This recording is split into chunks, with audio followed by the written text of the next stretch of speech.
V, it's such an honor to have you here today. And I know that your life has just been this like amazing expression of both healing, of outrage, of forgiveness.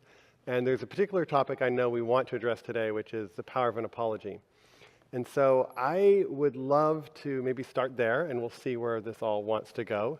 But could you tell us a little bit about why apology really matters to you and why you spent time writing a book about it and focusing on it, and what is that role of apology in your journey? Okay.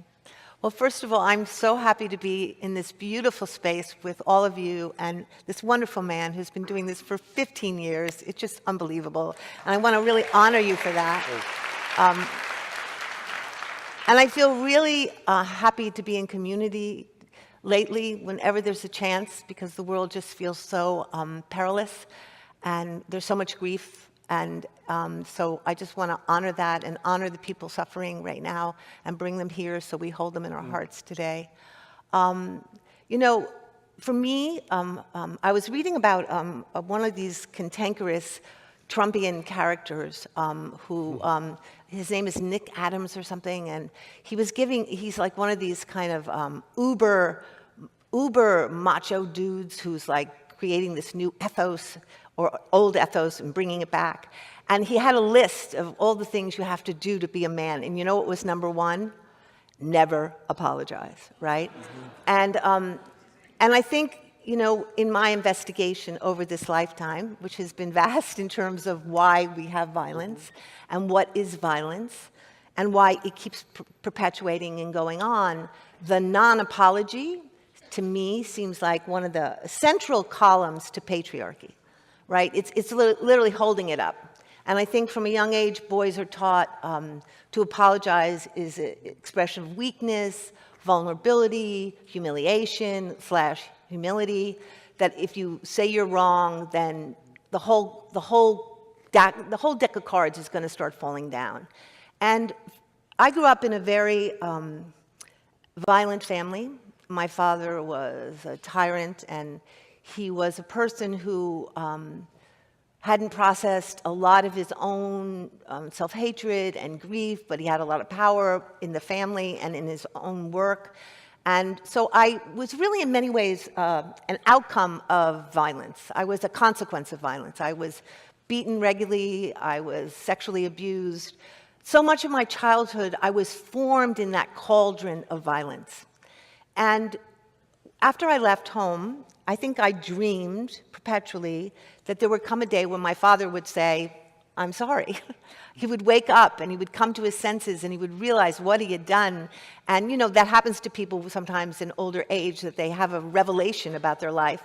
And that never happened. And he died without ever saying, "I'm sorry." As a matter of fact, he didn't even let me know he was dying. And then the whole Me Too movement happened. And you know, I've been in this movement to end violence against women and girls now for 26 years, and I think I've waited all these years for this moment that a man who's been violent, who's abused, who's been called out, who's gone to, is going to come forward and publicly apologize in a way that relieves people of their angst, anxiety, self-hatred, disbelief, all of those things, and it's just never happened. So I did a lot of research, and I just couldn't find one public apology of a man in history. And I thought, this is... I'm sorry for that. I apologize. I really do apologize.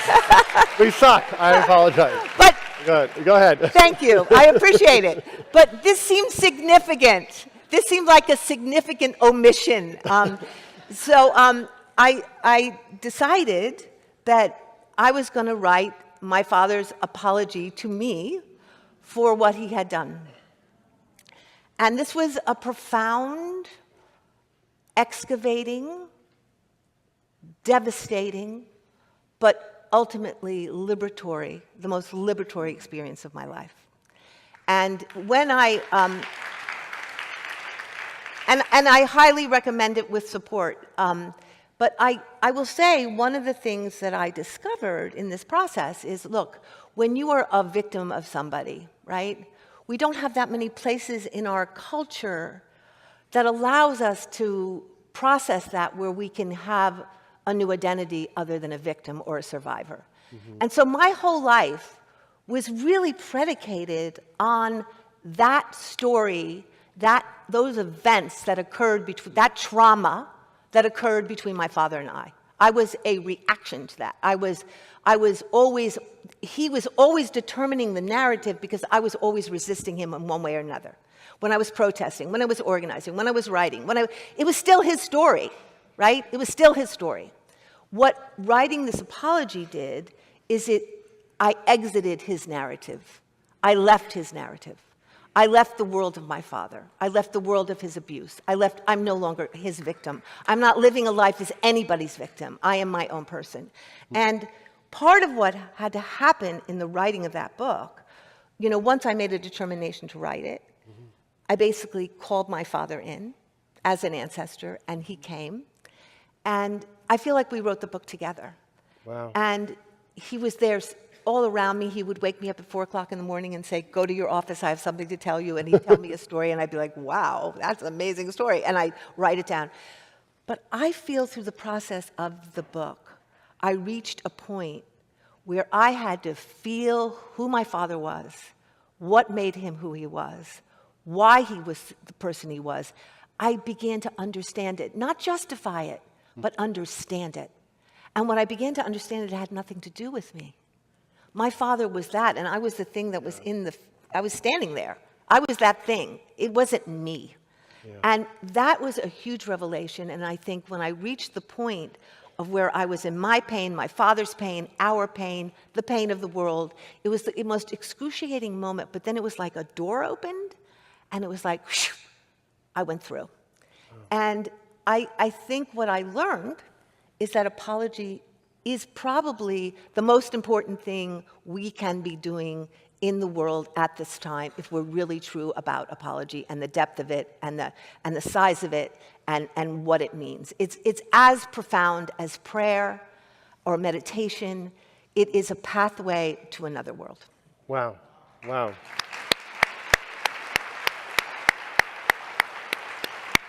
I would love to dive more deeply into this if you're willing, because I think a lot of people feel that it's not really right to apologize because either they want to be the victim, I'm a survivor of this situation and I kind of get fed by that, I get fueled by that, or that person hasn't done what they need to do to warrant an apology.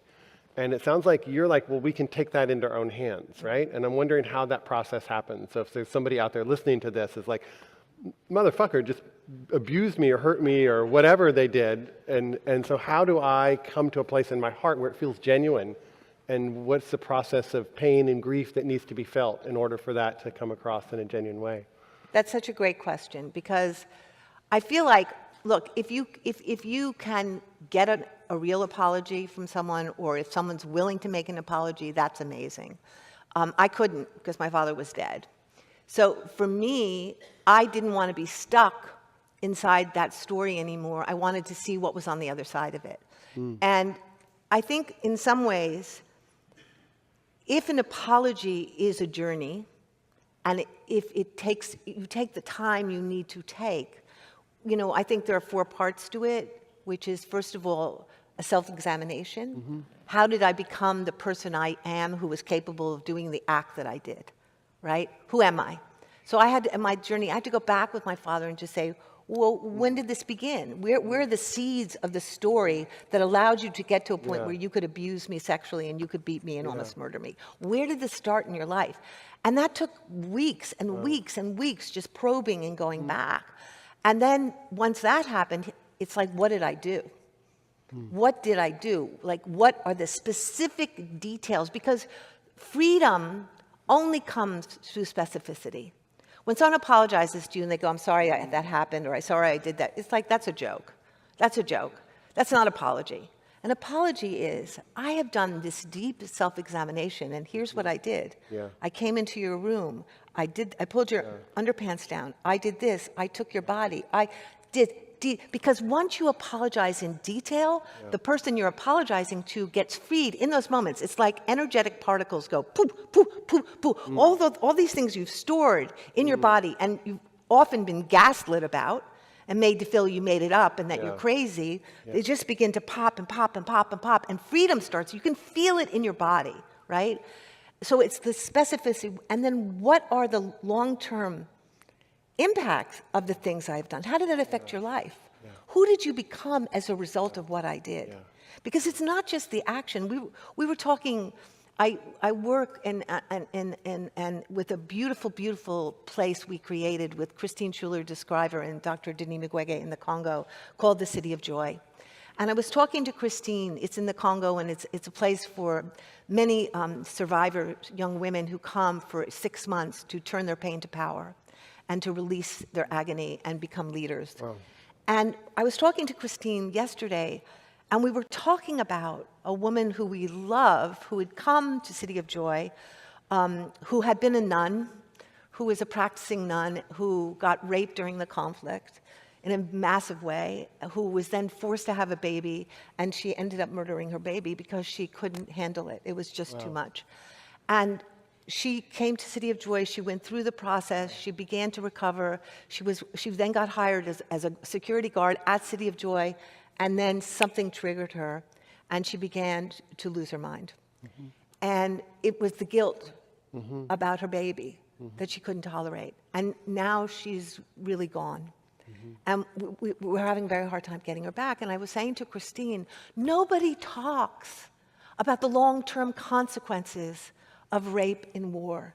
Nobody sees this invisible story of a woman who was a nun, who was devoted to God, who had given her life and her body to God, which was violated and then forced to have a baby, which she never wanted. And then right? And so I think the apology is the unearthing of what are the consequences of the action that you did on this person's life that you are responsible for, that you were responsible for, that you have to take responsibility for, not forever, not to burden yourself into eternity, but in truth, in reality, to say, I own that I did this, I'm responsible for this. And then the fourth step is the apology. The fourth step is, and if you've gone through all that, it's clear you have become a person who isn't capable of ever doing that to anyone again, right? You have gone on that journey. So my feeling is, I believe profoundly in restorative justice. I believe we are deeply flawed human beings. That's what being a human being is. We are flawed. Apologies are here as our restitution, as our ongoing balm in our messy beings, like the way we keep going. And I had the privilege of working at a prison for 9 years with a group of women who had all been there for violent crimes. Most of them had done murders. And our group was the most amazing cauldron of truth-telling, exorcising, excavation of women really going deeply, deeply, deeply into their crimes, why they had done them, what was at the core, who were they before their crimes. And what I discovered in that process is so often people are so unconscious when they do bad things. Life has just happened to them. Poverty and racism and all kinds of odds and things that have come, abuse and things that have come at them, and then one day they just go boom as a result of that. And if we say that we are all fallible, we are all capable of gigantic mistakes and horrible deeds, then we also have to say we are capable of changing, that both those things are true. Otherwise, we harden people and we freeze people in one mistake or one bad moment that is for eternity. And I think what the apology does is it greases that. It says, no, we get to change, we get to turn, but a deep apology, a true apology, an authentic apology. And was there an apology that you felt you also had to say to yourself, or was it really in relationship to your father? How does that, are there apologies that play into it? I think for me, after I finished the book, when I was younger, after being abused for so long, I think this is true for a bunch of people. Everything that was beautiful and gorgeous, like nature, and stunning and grand, I was so afraid of.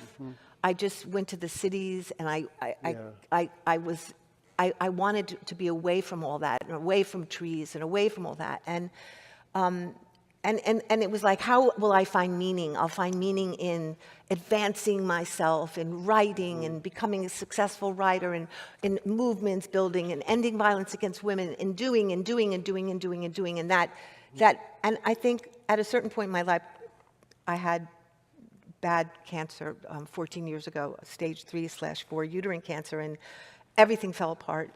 And I realized that I could no longer go on living like that. Yeah. And I moved to the woods, which was shocking after living in New York City for 40 years. Really shocking, I have to tell you. There's trees and like plants. No, it was shocking. I just got a note from my farm where someone was saying, we removed the hornet's nest today without harming it. I was like, who am I? I have become a different person, you know? But I feel like what happened was I realized who I had to make an apology to was Mother Earth.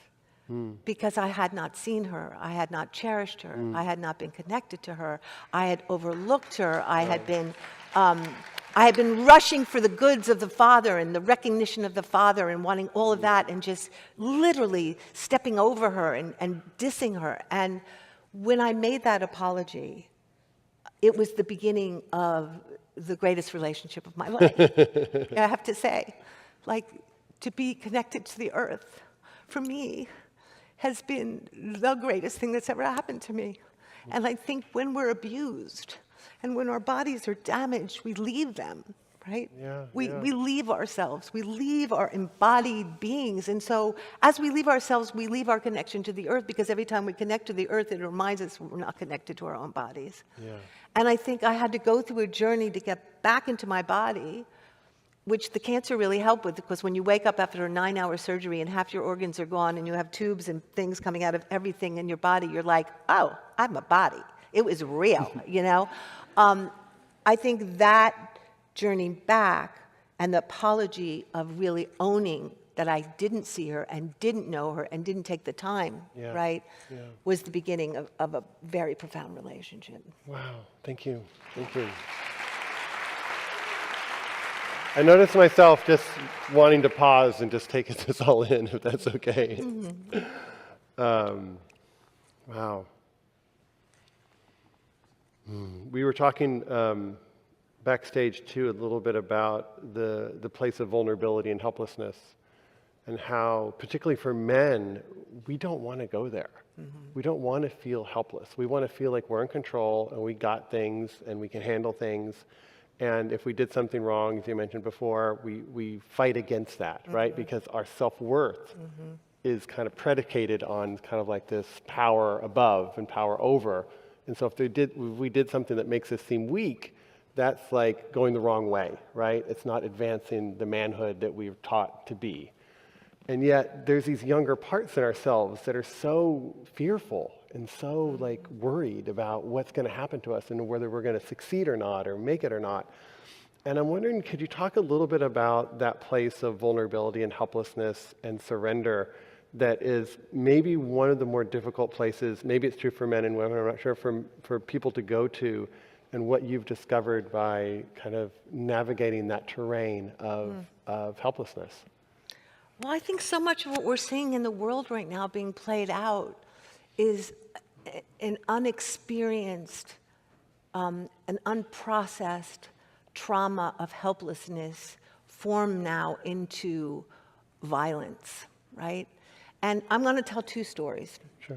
One is it's a very simple story, but when I was a kid, I was obsessed with cats, and I really, really loved them.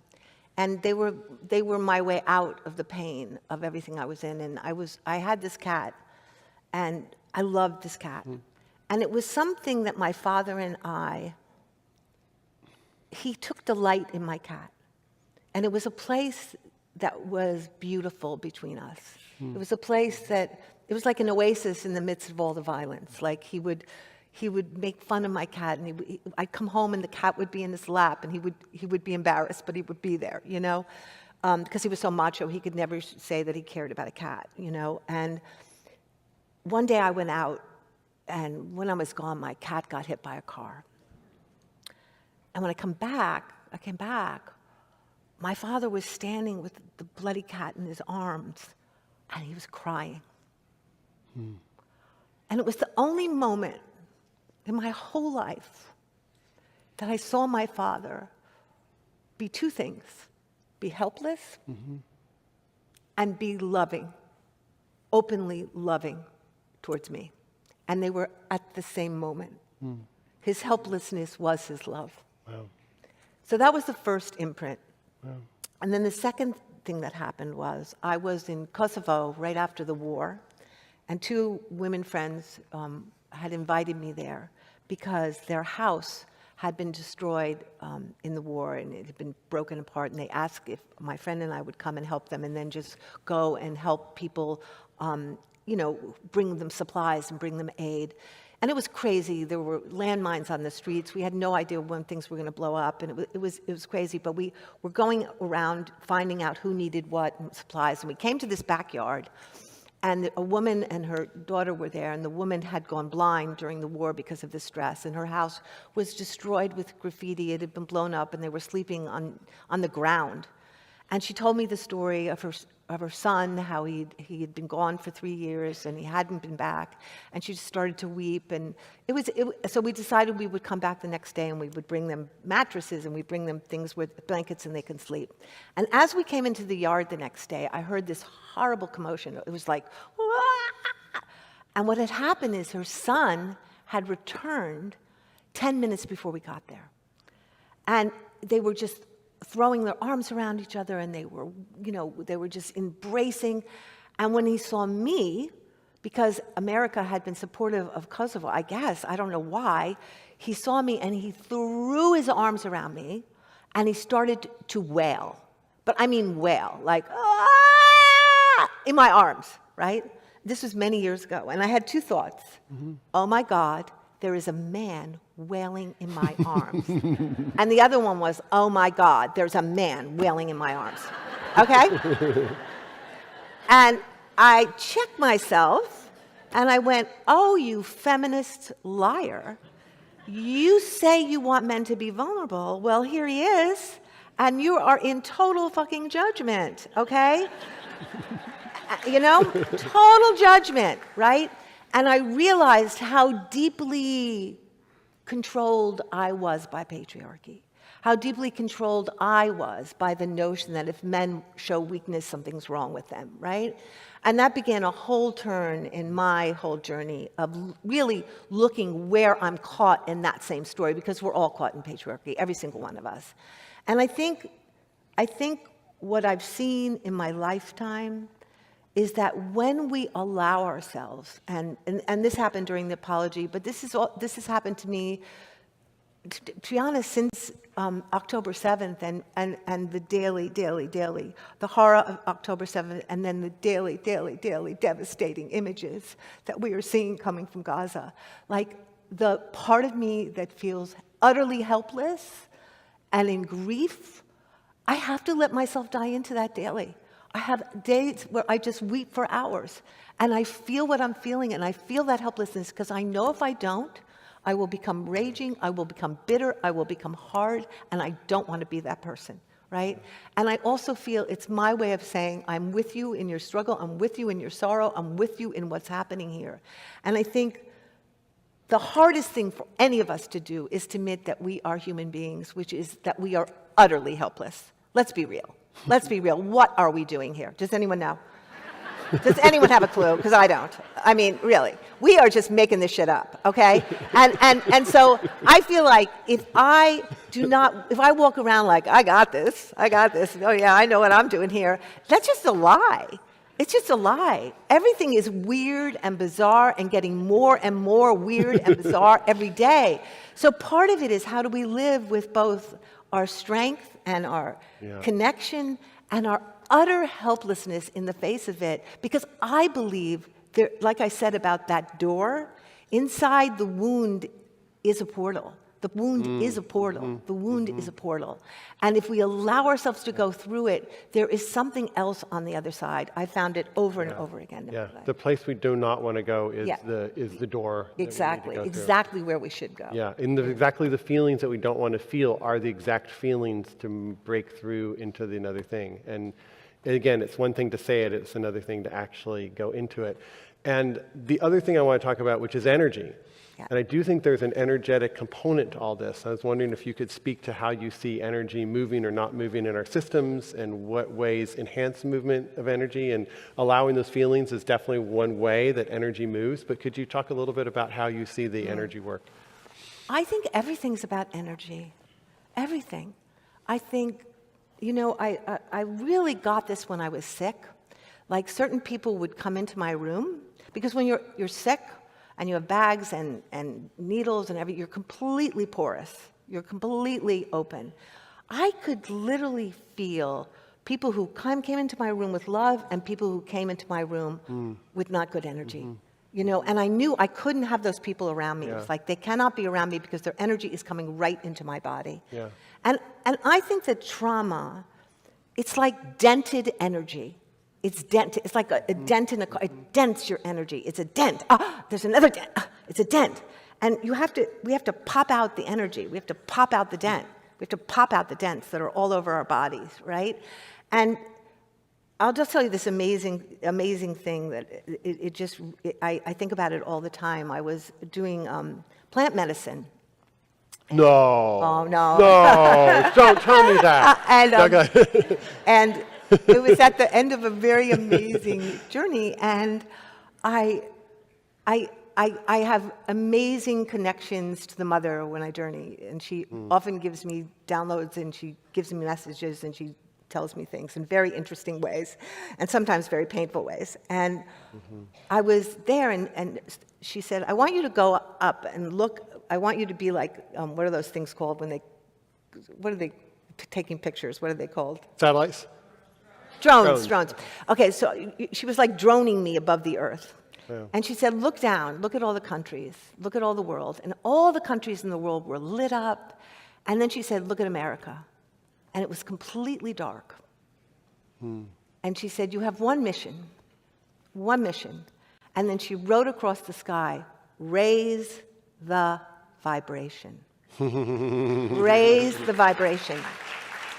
And I don't know all the ways to do that yet, but I know that we can't beat pain with pain. We can't beat violence with violence. We have to go up. We have to get higher in our knowing. We have to get higher in our beings, in our bodies, so that we begin to create a world and an energy that is so magnificent, that is so inviting, that is so luscious, that is so sexy, that is so yummy, that is so inclusive, that people are like, oh, I want that. Yeah. I want that. I don't want that. I want this. This is where I want to be. Because I used to think we could resist patriarchy and we could fight it and yes, that's important to keep that struggle alive, but I also think we have to now be the creators of the world we want. Yes. We have to create the world we want. We have to see it. We have to feel it. We have to treat each other the way we want to be treated. We have to live with each other the way we want to live. We have to be bold enough to say, and in some ways I think everything that's happening now is the beginning of it. It's just emerging in the streets and in the colleges. It's an energy. It's being born. You can feel it. And it's a little, but it's coming. And I think, if I can just say one thing about City of Joy, because sometimes you are part of the creation of something that you don't really even know you were creating. And I want to honor my partner, Susan Swan, who's here today, the executive director of V-Day. For 26 years, we've been in this together. So thank you, Susan. Thank you, Susan. City of Joy was created in a country that is still at war, that has been dominated, that has been invaded, that has been colonized, that has had its lands and all its minerals stolen forever and ever and ever. 15 million people were killed by King Leopold in the rubber trade, and then in the last years, 8 million people have died. This is in the Congo. In the Congo. And all for the minerals and all for what it doesn't belong to anybody but the Congolese, but is taken anyway. And so we decided, after seeing the thousands and thousands of women who have been raped brutally and destroyed in this conflict because they rape women and they destroy them and they destroy families, and then the families flee and they take over the mines, so women are on the front lines of this catastrophe. We decided we would ask the women, what do you want the most? What can we do? And they said, we want a place where we can heal, where we can become, where we can grow into leaders, where we're safe. And 10 years ago, we built this place called City of Joy in the middle of a world of dire poverty, incredible violence. I mean, it's just amazing we even got to build it. And kind of we built it on a swamp, right? And it has become the most holy place I've ever been in my life. I was just there a few weeks ago. And what I've seen is that it's the new world. It's the new world. It has been built on the ruins of the old world. But it's a community of total love, of total transformation, where those girls, 90 girls, come for 6 months at a time. They are loved, they are held, there's no individual therapy, it's only group therapy, because the fundamental belief is we are not alone, that we only change in community, we only change in culture, and if the culture doesn't change, we don't change, right? It is the most alive. People dance all day, they sing all day, they learn the rules and the principles through song. And when I'm there, I know that we are capable of building and conceiving and growing another world. Wow. And we can grow it on the ruins, out of the ruins of this world. Wow. We really can. And it just requires imagination, it just requires resources. Let's take all the billions of dollars we are putting in war, and let's build communities of joy everywhere in this country.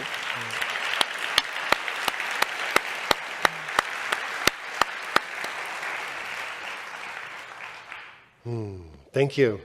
And, I think there's so many different topics we could talk about, but what do you see happening currently in the United States? How do you assess our current conditions? Are you hopeful? Are you distraught? What's the path? If we look into our goal is to create a sustainable, loving, higher frequency country, at least for the U.S. now. I know there's the world out there. What are the teachings that you think we most need to know right now that might help us create a city of joy that's currently not a city of joy or a country of joy in our current world? I think there are always two currents in this country.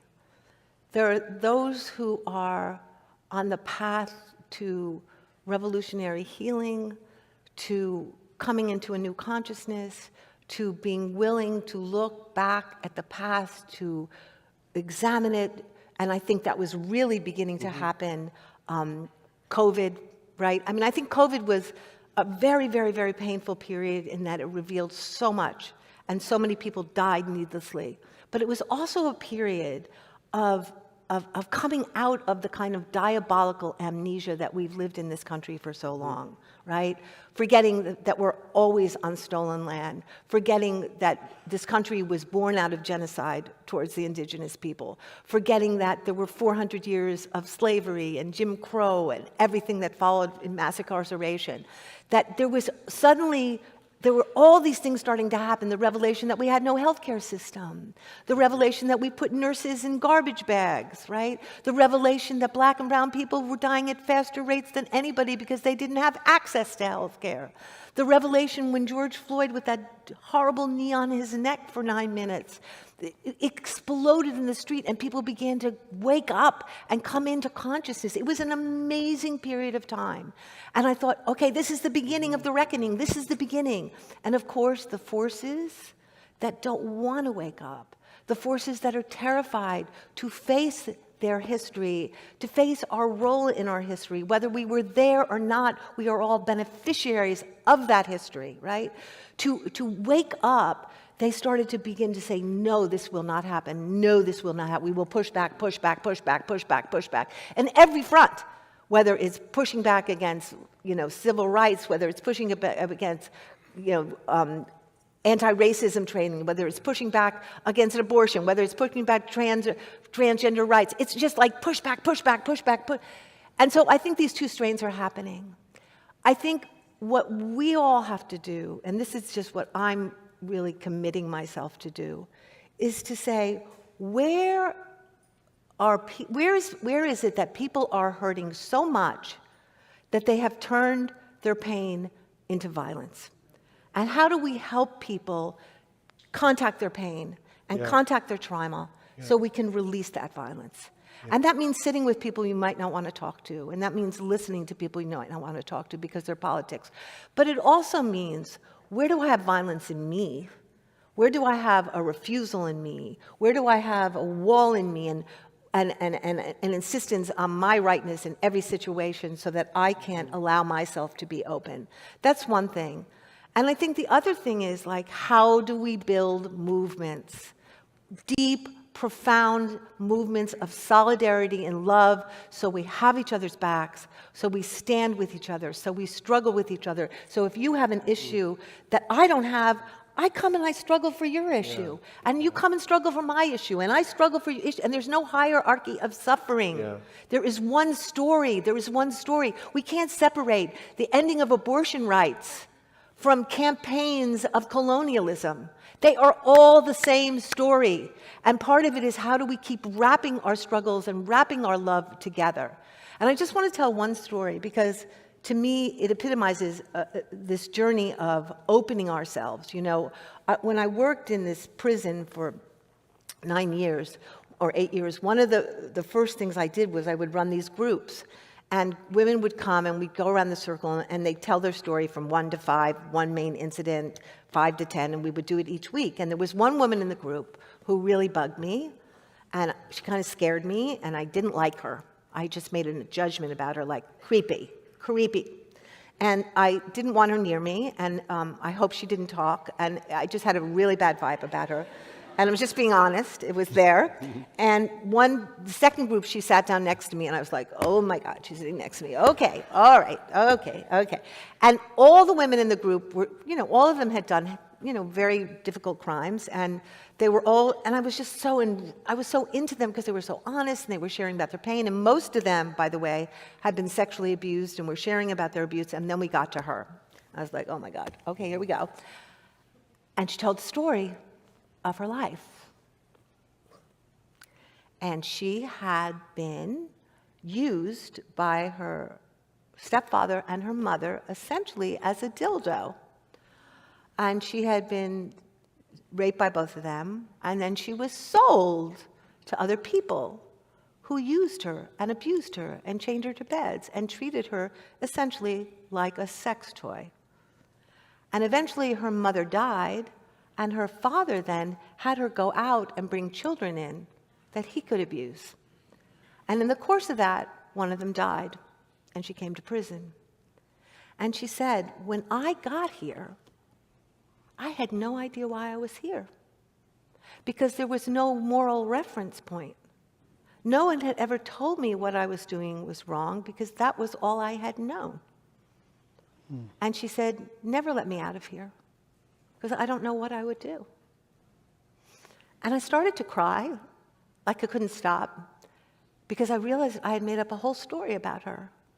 I had judged her, I had valued her, I devalued her, I didn't like the way she looked. And I made a commitment to myself from that day forward that I would assume that every person sitting next to me was a traumatized person, because they are, because you can't live in this world without being traumatized. And that I would wait to make judgments, to hear what they'd been through, and to hear their story. And I think if we all began to work on that higher level with each other, where we said, who are you? Yeah. What happened to you? What happened to you? Yeah. What happened to us? What happened to us that made us who we are? Yeah. Who hurt us? Who abused us? Who devalued us? Who told us we were stupid? Who locked us in closets? Who beat us with belts? Who chained us? What happened to you? Who told us that being black is less than being white? Who told us that being trans is less than being straight? Who did that? Who did that? Who harmed us? If we looked at each other and said that, everything would change immediately, because then we'd be connected at our helplessness. Yeah. Then we'd be connected at our vulnerability. And that is the only path we have forward. If we keep enlarging our violence, first of all, we can't beat any government with violence because they have all the guns and they have all the ammunition. They will just annihilate us. So it's creating a bigger, beautiful, more amazing world that will be it's the only hope we have, I think. Yeah. So. Beautiful, beautiful. We have just a few seconds left. Is there anything we didn't touch on that you feel like is just on your heart that just wants to be said in the last little minute we have? Not that you haven't said enough, but is there anything that's just still percolating? I really appreciate you all being here today, and I appreciate seeking spirits and our desire to know and our desire to connect. And I think the older I get, the more moved I am by that, how good we are as people. And I just wanted to honor that in all of you who are here this morning. Yeah. Well, I know, well, let's stand up. Oh, thank you, thank you, thank you, thank you, thank you, thank you.